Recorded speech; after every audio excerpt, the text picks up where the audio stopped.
Sarong Nagueña laog na sa top 75 delegates kan 2021 Miss Universe competition. Bistuhon ta siya sa istorya ni Jessica Calinog. Hi na aga sa Induga Boss. My name is Jamina Bulawan.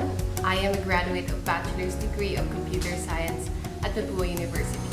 And I'm currently working... Ini an introduction video kan 24 anyos na si Jamina Bulawan na nagdara sa iya sa top 75 kan mga delegates sa 2021 Miss Universe Philippines competition. Si Bulawan ang opisyal na marepresentar kan Naga City sa nasambitan ng kompetisyon. Sigun ki Bulawan, magkahalong nerbiyos asin excitement ang sa iyang namamatian ngunyan.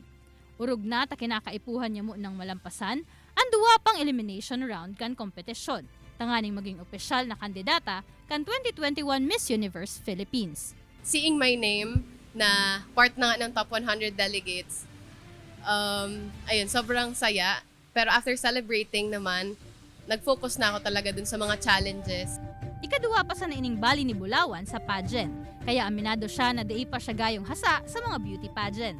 I have no experience of any pageant, local pageants or national pageants before, but I'm focused in bringing my best foot forward sa mga challenges. Dala ko yung pangalan ng Naga City, so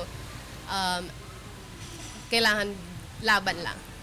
Sa presente, padagos ang paghahanda ni Bulawan para sa kompetisyon. Hirap yung preparation, lalo-lalo sa first-timer. For now, I've been training passerella walk kasi yun nga, major factor rin siya sa mga national pageants. Sa ngunyan, ang sulumenteng hagad ni Bulawan, suporta hali sa iyang mga kahimanwa.